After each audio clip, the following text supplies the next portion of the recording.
ನಮಸ್ಕಾರ ಕನ್ನಡ ಮತ್ತೊಂದಾಗಿ ಸ್ವಾಗತ ಸುಸ್ವಾಗತ ಟಿಫನ್ ಮಾಡಿ ಕುತ್ಕೊಂಡಿದ್ದೆ. ನಮಸ್ಕಾರ ಕನ್ನಡ. ಇವತ್ತು ಡ್ಯೂಟಿಗೆ ಹೋಗ್ಬೇಕಾಯಿತು. ಸ್ವಲ್ಪ ಲೇಟಾಗಿ ಎದ್ದಿದ್ದೆ. ಎಡಿಟಿಂಗ್ ಎಲ್ಲ ಮುಗಿಸಿ ಮತ್ತು ಮನೆಗೆ ಬಂದು ಟಿಫನ್ ಮಾಡಿದೆ. ಟಿಫನ್ನು ತಿನ್ನೋದು ನಿಧಾನಕ್ಕೆ ತಿನ್ನೋದು.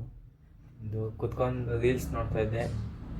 ಜಿಯೋದವ್ರು ಫೋನ್ ಮಾಡಿದ್ದು, ಸಿಮ್ ಬರುತ್ತೆ ಒಂದು 10:30 ಅಂತ. ಡ್ಯೂಟಿಗೆ ಹೋಗೋದು ಬಿಟ್ಟು ಕಟಿಂಗ್ ಅದು ಮಾಡಿಸ್ಕೊಂಬರೋಣ ಬನ್ನಿ ಗಾಯ್ಸ್. ಇವಾಗ ನಮ್ಮಮ್ಮ ಮೊನ್ನೆ ಕಾಸು ಇಸ್ಕೊಂಡಿದ್ದೆ ಶನಿವಾರ. ನೀನು ಇವತ್ತು ದುಡ್ಡಿದ್ದೀರ, ಕಾಸು ಕೊಡಲ್ಲ, ಕಟಿಂಗ್ ಮಾಡಿಸ್ಕೊಡ್ದು ಅಂತ ಅಂದಿದ್ದು. ಹಂಗೆ ಅವತ್ತು ದುಡ್ಡು ಇಕ್ಕೊಂಡಿದ್ದೆ. ಬನ್ನಿ ಅವತ್ತು ಕಟಿಂಗ್ ಮಾಡ್ಸೋಣ. ಎಷ್ಟೇ ದೊಡ್ಡದು ನಾವು ಅಮ್ಮ ತಾನೇ ನಾನು ಕಟಿಂಗ್ ಕಾಸು ಇಸ್ಕೊಳೋದು. ಬನ್ನಿ ಕಟಿಂಗ್ ಮಾಡಿಸ್ಕೊಂಬರೋಣ. ಏನು ಮಾಡೋದು, ಸ್ನಾನ ಮಾಡಿದ್ದೀನಿ. ಅದು ನೀವೆಲ್ಲ ಕಟಿಂಗ್ ಮಾಡಿಸ್ಕೊಂಡು ಮತ್ತೆ ಸ್ನಾನ ಮಾಡಬೇಕು.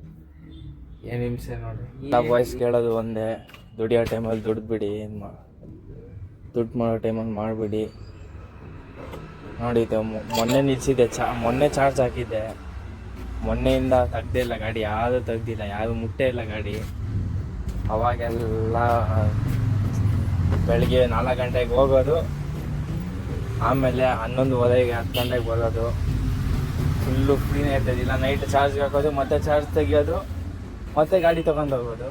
ಇವಾಗ ನೋಡಿದ್ರೆ ಇದನ್ನ ಜಿಮ್ಗೆ ಒಂದು ತೊಗೊಂಡು ಹೋಗ್ತೀನಿ. ಅದನ್ನ ಬಿಟ್ಟರೆ ಇನ್ನೇನು ಮಾಡಲ್ಲ.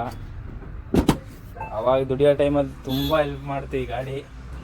ಇವಾಗ ನೋಡಿ ಅಮ್ಮಗೆ ಎಷ್ಟು ಮಾಡ್ತಾಯಿದ್ದೆ. ಟೈರ್ ಚೇಂಜ್ ಮಾಡಿಸ್ಬೇಕು, ಮಾಡಿಸೋಣ. ಯಾವಾಗ ಅದು ಫ್ರೀ ಇದ್ದೆ, ಅದಕ್ಕೂ ಫ್ರೀ ಇಲ್ಲ.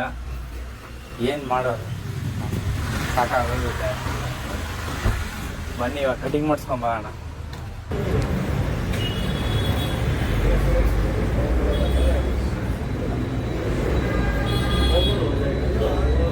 ಕಟಿಂಗ್ ಮಾಡಿಸ್ದೆ ಗಾಯ್ಸ್, ಹೇಗಿದೆ ಅಂತ ಕಮೆಂಟ್ ಮಾಡಿ. ಆಮೇಲೆ ಸ್ವಲ್ಪ ಹೆಲ್ಮೆಟ್ ಗಲೀಜಾಗಿತ್ತು. ಆಮೇಲೆ ಸ್ವಲ್ಪ ಅದೆಲ್ಲ ಕ್ಲಾತ್ ಎಲ್ಲ ತೆಗೆದು ಇಟ್ಟುನೇ ಗಲೀಜಾಗಿತ್ತು. ಆಮೇಲೆಲ್ಲ ವಾಶ್ ಮಾಡಿ ರೂಮ್ಗೆ ಒಂದು ಸಾಂಗ್ ಕೇಳ್ತಾಯಿದ್ದೆ. ನನ್ನ ಫೇವ್ರೆಟ್ ಸಾಂಗ್ ಇದು.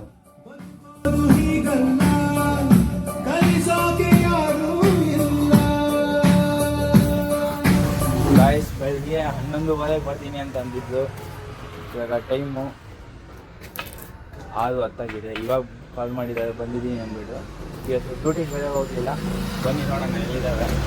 ಬಂತು ಅಂತ ಇಂತು ಆ್ಯಕ್ಟಿವ್ ಆಗಿ ಇನ್ನೂ 3 ದಿನ ಬೇಕಂತೆ. ಜಿಮ್ ಮುಗಿಸಿ ಹಾಗೆ ಮನೆಗೆ ಬಂದು ಶೇಕ್ ಕೊಡ್ದು ರೂಮ್ಗೆ ಬಂದೆ ಸರ್ ಗಾಯ್ಸ್. ಸಿಗೋಣ ನೆಕ್ಸ್ಟ್ ವಿಡಿಯೋದಲ್ಲಿ. ಬಾಯ್.